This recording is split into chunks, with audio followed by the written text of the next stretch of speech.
not. So for those of you who don't know me at all, as Carolyn said, I'm Scott Duncan. I am the product development manager with OPITO. I've been with OPITO for about 9 years, previously on the quality assurance or auditing side of things, but I've been with the products team for about 2.5 years now. Most of you'll probably know Ewan Hay, so he's my director. So I work closely with him and have been for a couple of years now. So Kenny very kindly asked me to come along and talk to you guys today about the changes that have occurred fairly recently within the OPITO, Banksman and Slinger and Rigor suite of standards, which incorporates, as you will have known them in old money, as you'll see here, stages 1, 2 being the workplace experience logbook, which isn't a certified standard, and then stage 3 and stage 4. And that holds true also for the Rigor side of things as well. So Kenny and I have actually spoken a few times over the past couple of months regarding these, and a lot of the conversations come down to that there's been some miscommunication in industry. I think social media's got a lot to answer for when it comes to what's been getting said, what is accurate and what is not entirely accurate. And then the other thing that's been brought to our attention, obviously, is that specific individuals, certain individuals and key stakeholders are maybe have not been informed of the key changes as we would have liked or as we would have hoped. So this is a fantastic opportunity for me to talk you through some of the main changes which may be affecting some of yourselves and certainly employees within your organizations regarding these standards. So the first changes that are probably the most obvious ones are the fact that the titles of these standards have in fact changed. Now, there's not really significant changes. We're not really telling you that they're anything other than they were previously. What we have done is removed the stage referencing from these. So since the implementation of these standards, they have been known by their stage numbers. Now, there's been a lot of confusion, I suppose might be the best way, or miscommunication in industry, or misunderstanding of what this means, specifically when it comes to stages 3 and 4. So stage 1 is and always has been initial training, and then it's as easy as saying stage 3 is your initial competence assessment, and then you would refresh that competence assessment certificate with your stage 4, which is a reassessment.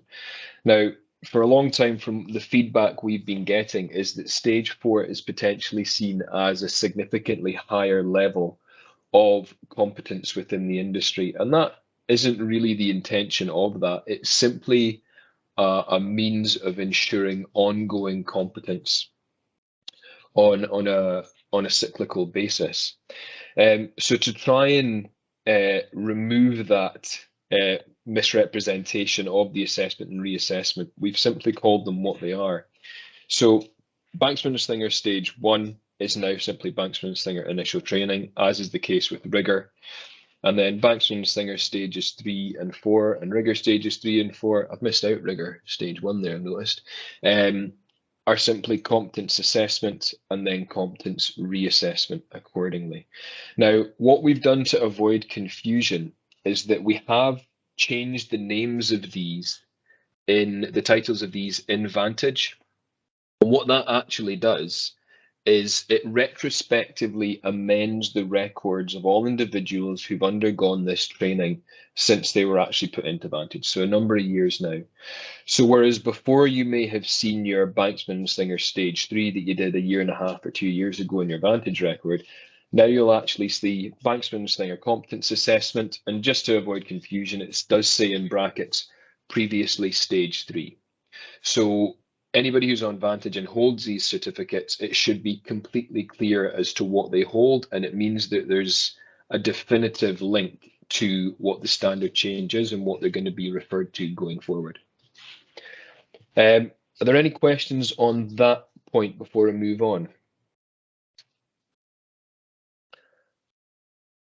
I'll take Sorry, I that as a wonder if win. I could Oh, just yeah, of course.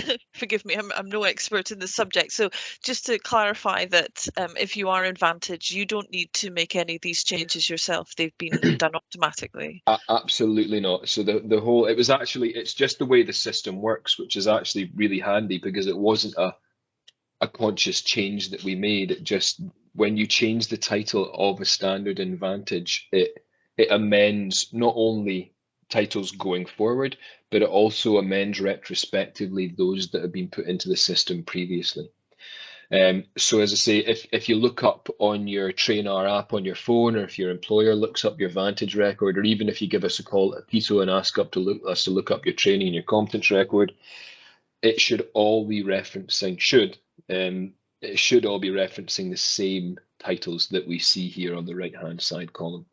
The Wonderful, only thank difference you. will be it will actually say previously stage 1, previously stage 3. So that hopefully really will remove any confusion that folk might have as to whether they actually hold something. I guess the key thing is we didn't want anybody thinking that if their record says a stage 3 or 4, it's no longer a recognised certificate. That was the key thing. Yeah. Forgive me, I think I spoke over somebody there. Oh, sorry, yeah. Was there another question for Scott at this stage? I'll take silence. No? It's a good thing. That's fine. In that case, if we just move on. Okay, so these are the more contentious changes that have occurred within the standards. Now, some of you or some of your colleagues may have been involved in the the lifting suite review back in 2019, where this was originally discussed about removing the letter. Now, when we talk about the letter, we're talking specifically about the letter for a potential delegate or learner coming in to do their competence assessment. And instead of providing a completed logbook to demonstrate or to confirm that they've completed the required tasks following training, we would accept a letter from the employer that would confirm that they have completed the equivalent of those tasks and the equivalent of the logbook requirements. And then there were certain criteria that that letter had to meet. Now, anecdotally, what we've heard over a number of years is that there has been a level of abuse when it comes to that letter. We have had individuals bringing the letters in themselves into training providers. We have had ones where we know from audit visits that if they have been verified, it turns out that you have some individuals who are self-employed and they are effectively writing their own letter for themselves. And sort of finding loopholes or not really using the use of this letter in the spirit that it was intended. So it's been on the cards for quite some time that that letter be removed. It was only ever really put in, as far as I was aware, as a means of transitioning a workforce from one industry over to the other without requiring them to have to go through initial training again if they've already done that or if they have significant experience. So previously they would be able to access the assessment by means of presenting a valid stage 1 certificate and a letter from their employer in the place of a logbook. And they could get onto their reassessment by means of just presenting a letter confirming that they had completed that level of workplace experience.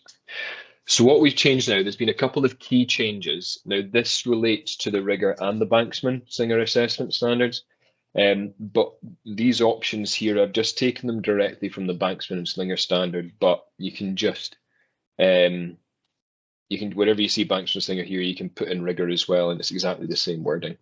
So the key thing is here, if you want to move into an old money, your stage 3, or your Banksman Singer Rigger assessment, your competence assessment, what you will require to have is a valid initial training certificate, or again, in old money, the one that will say on your Vantage record previously stage 1. And the key thing is that you'll also need to complete a valid OPITO, Banksman Singer or Rigger workplace experience logbook. So going forward, an individual must have a completed logbook. All right, there's no alternative to that. A letter coming into the place of that is no longer acceptable. And then the other big change, I suppose, is that's got to be backed up by supporting evidence for each of the 10 tasks which are listed in the logbook, such as a copy of a lifting plan, permit or toolbox talk, based on the OPITO Bankston Singer and initial training standard and Bankston Singer workplace experience logbook requirements, which are all detailed in the document. The logbook needs to be signed as true and valid by the employing company or the head of discipline or employing company discipline manager, and confirmed by the centre as being present and correct prior to assessment taking place. Now, for any individual who did their stage 1 in the past, because it would have been known as that before the 1st of March, in 2 years up to the 1st of March, they would have been unaware of these changes coming. So if they were absolutely conscientious with putting together their logbook, or even if they were under the impression that they could in fact have a letter instead of a logbook, which although not ideal, was in fact in the standard and was being communicated by training providers that a letter was acceptable instead of a logbook. What we identified was it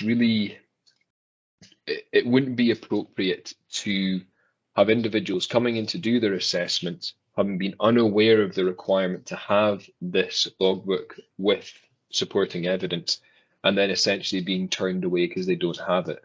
The ability to then retrospectively gather that evidence would be nigh on impossible, and even if they were able to gather it, they'd be expected to gather it in a time frame before their current certificate expired, which again would be particularly difficult. All right, so what we have in fact allowed is that if you have done your initial training certificate between February the 29th, 2020 and February the 28th, 2022, and you've got your logbook, you don't need to provide that supporting evidence. Okay. Now, if a learner has completed the initial training previously stage 1 between those dates as well, and does not have a completed workplace experience logbook, then that formal letter that we spoke about before again can be accepted as a prerequisite. Now, the key thing about this again is not to penalise individuals who are unaware of these changes going forward and therefore wouldn't be able to access the assessment standard, but to make sure that anybody completing the initial training from the 1st of March this year, when it comes their time to do the assessment, they will absolutely have to provide that logbook. So I guess it's effectively a 2-year transition period to allow the workforce that have done their training over the past 2 years not to be penalised by these changes. So although it may seem a fair bit of time in the distance, by the time we get to 2024, there should be absolutely no letters being accepted under any circumstances for access to the assessment side of things. Okay, that was quite a lot of information. Does anybody have any questions around this first option for prerequisite amendments regarding the Banksman, Slinger and Rigger? Hoping that means it's all fairly clear. Okay, all right. Carolyn, can we go on? I've been told I've got a very boring voice, so if everybody's just fallen asleep and that's why there's no questions, then I suppose I've made peace with that. Not at all. But, I think this is the stuff that people's careers are like built off. So it's really important that it's right and everyone's suitably qualified. I just want to, if anything, I just want to make sure that yeah, please do, and I just want to make sure that everybody has if you've got questions, please ask as many questions as you need to make sure you've got an understanding of this, so you can then disseminate this information across your organizations if you feel it's not fully understood. Okay, so moving on, the second option, if you don't have your stage 1 or your initial training certificate and your completed logbook with or without, in this case, supporting evidence, what you can do in order to access the competence assessment or reassessment certificate, not to access that, what you can do is provide a competence assessment or reassessment certificate. So in other words, your prior stage 3 or stage 4, which has been awarded within the previous 30 months. So what that effectively means, what's not written in the standard is the bits I've got in brackets here. So just to be completely clear, if you've got a banksman, a slinger, or a rigger competence assessment or reassessment certificate, it's valid for 2 years. What we're then adding on to that is a 6 month grace period for prerequisites only. Now, what I've had to clarify for a number of people over the few weeks is that does not extend the validity of your certificate. So it doesn't mean that that certificate is all of a sudden valid for 30 months. It just means that you are able to use it to access the assessment standard for an additional 6 months. So it's recognition of prior competency that's being assessed within that time period.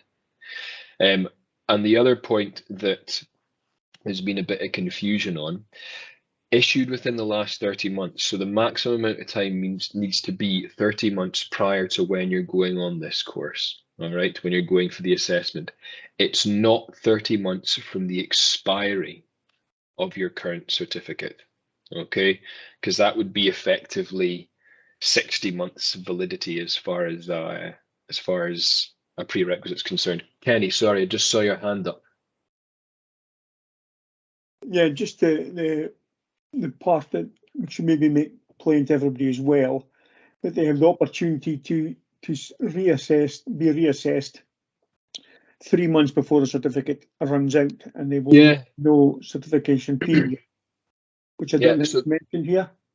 Oh, right, okay, so that's always been the case. That's hopefully nothing new, but yeah, you're absolutely right. So it's worth noting at this point that if your certificate is going to expire, you don't have to wait right up until the 11th hour, as it were, to make sure you gain the maximum validity out of your following certificate. You can actually do your reassessment 3 months before the expiry of your current one, and it will be forward dated or backdated to the expiry of your current certificate. Okay, which means you don't lose any time on it.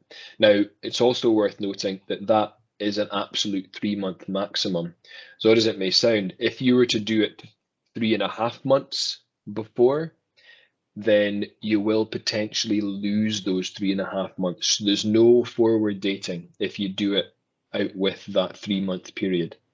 So you basically, it allows you a window of 3 months, because obviously if folk are offshore or unavailable to do their reassessment, and that results in their certificate going out of date, then they could potentially be offshore without an in-date competency certificate, which is no good for anybody. So the key thing is it allows them to plan ahead, or the employer to plan ahead and make sure that they've got a reasonable amount of time to do their reassessment and not lose anything out on their ticket up to 3 months. So hopefully that's quite clear about that timing now. So in other words, if you come along and you've got a certificate that is no more than 6 months expired, then you can go straight into your assessment. Okay, not your reassessment, only your assessment. All right. The only way you can access your reassessment is if you have a valid, so within the 2 year validity, you have a valid stage 3 or stage 4 certificate. All right, or in the new vernacular, if you've got a valid assessment or reassessment certificate, so it cannot be expired. And that's the way you would go ahead and do your reassessment. For everybody else, it's just, as far as the ticket is concerned, it's a repetition of what you've had previously. Now, the third option is that you have been assessed as competent and have achieved an equivalent qualification certification by a nationally recognised awarding body awarded within the previous 30 months. So same timelines as option 2 there. But what's key is that we are accepting effectively non-OPITO competent certificates or qualifications. Now, one of the key questions that I've been getting asked, and ones that maybe you're asking, is, well, what are they? What are some examples of these? And to be totally honest, it is not really OPITO's remit to then start defining and putting together a defined list of what these may or may not be, and it would be remiss, I think, of OPITO to actually start defining what they are. We will, as time goes by, start to become familiar with ones which have been accepted as the equivalent ones. But again, because that's not an exhaustive list, again, it would be remiss for us to actually, especially put out formally any kind of list which is a requirement, because then there could be ones that are not on that list which would be perfectly fine. Now, we've passed that responsibility on to the training providers and the employers to be able to demonstrate that it is actually the equivalent of that. And then the last thing, recognition of prior competence. So learners who possess an OPITO Banksman Slinger assessment or reassessment certificate which has expired by more than 6 months, there will be recognition of that in the sense that they won't need to go back and do their stage 2 book, but they will need to go back and do their initial training.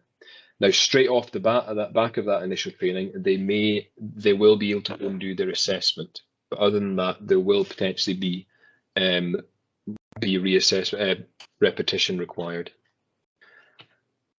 Do I have another slide, Carolyn? I've forgotten where there's another one on the back of this. All right, so very quickly to summarize, because I do apologize, I've actually got another meeting at 10:30. So the amended titles to remove stage references, the employer letter stating workplace equivalency no longer acceptable for assessment or reassessment as of the 1st of March. Workplace experience logbook must have supporting evidence going forward. The logbook without supporting evidence and letter accepted for initial training certificate issued between these dates, February the 29th, 2020 and February the 28th, 2022. The equivalent qualification or certification accepted as assessment prerequisite. So as I say, unfortunately, I do need to duck out, but if there's any quick questions that I could answer regarding all that. Carolyn, am I right in assuming that these slides will be shared with the group some members? of them. So just first of all, thank you very much for joining us at such short notice. I'll let you kind of head off. If you have any additional questions for Scott, don't hesitate to put them in the chat and I will put them to him afterwards. I will share your slides, Scott, if that's okay. Yeah, not by all means, of please the slides do. will be shared for the forum. I think some of the HSC ones are a bit sensitive, but yes, Yeah. if you're happy for the OPITO ones, I will do that.